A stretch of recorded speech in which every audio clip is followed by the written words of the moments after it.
Peabody, and since we'll be spending some time together, I'd like to tell you a little bit about myself. You see, ever since I was a pup, it was clear that I was different.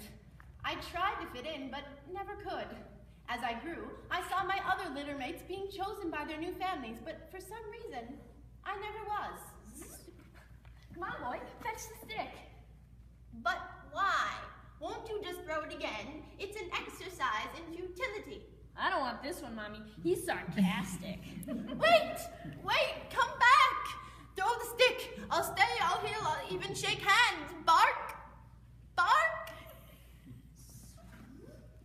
So without a family of my own, I devoted myself to the pursuit of knowledge, culture, and athletics. I received my degree at Harvard, valedictorian, of course. And then the rest of my life, I devoted to helping mankind.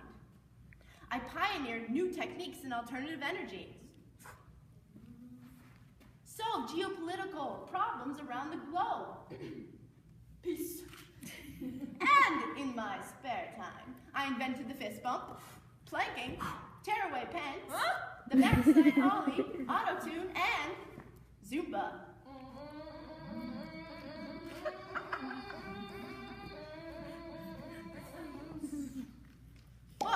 What I'm most proud of is my son, Sherman. Hi, Mr. Peabody. Have you told them about the way back? I was just getting to that. Oh. When I adopted Sherman, I vowed to be the best father I possibly could be, preparing him for all the wonders of the world, present and past. And in turn, Sherman inspired the greatest invention of my life, a time machine.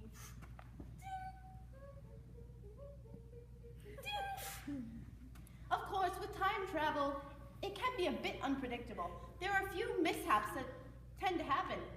Let's just say the Leaning Tower of Pisa wasn't always leaning. But there's nothing like learning the lessons of history firsthand, right, Sherman? Well, where are we going today, Mr. Peabody? Where, Sherman? When? Oh.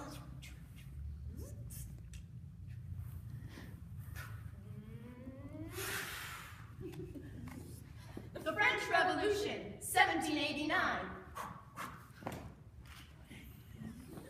Whoa! This is the biggest house I've ever seen! Ah, yes. The Palace of Versailles, home of Marie Antoinette. You know, she was mostly famous for one thing. Cake! I love cake so much! Marie Antoinette sure likes cake, Mr. Peabody. Indeed she does. Marie was a woman with a prodigious appetite for all things covered with frosting. But her expensive taste made her the target of much criticism. Why? Because, Sherman, during Marie's reign, the common people of France were exceedingly poor. Got any bread? No, I'm exceedingly poor. Now can we have some cake? May we? Oh, sorry. May we have some cake? May we? Maybe she can't hear me through the hair. Sherman, what the Queen means is... Oh, let them eat cake. And when the Queen heard that the poor Paris could not even buy bread, she said, let them eat cake. No! Me, I heard it myself. The scandal! It's an outrage. Down with the Queen! Down with the monarchy! Wait, what kind of cake? Shut up, windows. Smashing party, Your Majesty, but now I'm afraid Sherman and I must be... Sherman? Sherman? Sherman! Here, Sherman.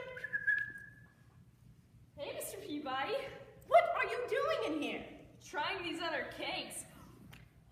There's one in here with whipped cream and strawberries that's pretty fantastic. Sherman, don't you remember why I told you to stay close to me during the French Revolution? Because after the French Revolution, it was going to rain? Close. I said, after the French Revolution comes the reign of terror. Dun, dun, dun, dun, dun! Round up the aristocrats! Get over here, you!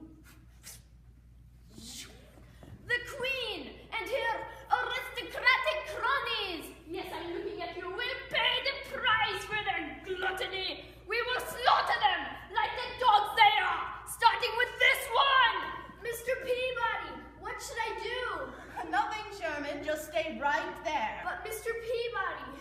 Everything's going to be fine, Sherman. Just stay right there. Off with his head! A cantaloupe? The lowest of the fruits. Who dares insult me with this melon? Get that dog! Mr. Peabody, how did you escape? It's simple, really, Sherman. I noticed the distance between the sewer lids, reasoned that there must be one directly under the guillotine platform, noted the loose board under the basket, computed the angle at which the setting sun would bounce off your glasses, momentarily blinding the executioner, chose that moment to swipe the executioner's melon, and with the added weight, tipped the boards, facilitating my exit. That's amazing. It's not amazing, it was just a matter of keeping my head. Keeping your head? I don't get it. There he is! After them! Come, Sherman, quick! This water tastes terrible. Interestingly, that's not water. Aha! I've got you now. Indeed you have, Monsieur Robespierre. And what a master of the chase you are. Oh, you noticed? Of course, doubling back on me like that was genius. Thank you. I just hope you don't take my little confederate here. I depend on him so completely. Get over here, you! Oh, Drax, you're devilishly clever. I know, and much quicker than you as well. But are you quick enough for this? Ha-ha! See? Quick!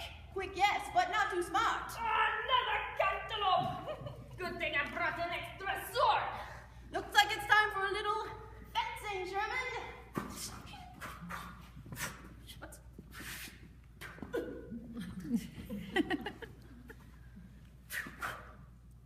Ha-ha! You missed! I never miss. What? No, Quick, Sherman, hop on! Whoa! This is awesome! Do you smell that, Sherman? It wasn't me, Mr. Peabody. I know it wasn't you. It's the methane gas in the sewer system. And given that it ignites at 306 degrees Fahrenheit, we're about to use it. To blast out of here. Hang on! What?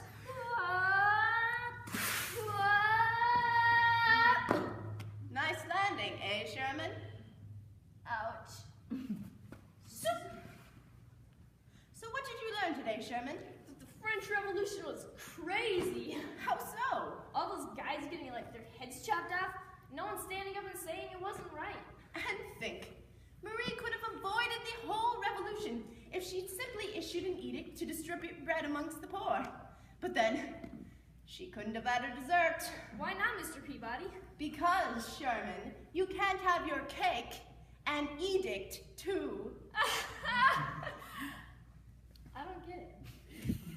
So where are we going tomorrow, Mr. Peabody? Ancient Rome? The Wild West? 1492? Tomorrow we won't be going to any of those places. Oh, why not? Because tomorrow's adventure is one you're going to be taking all on your own. What do you mean, Mr. Peabody? Don't you remember? It's your first day of school. Oh, can I drive? Of course not.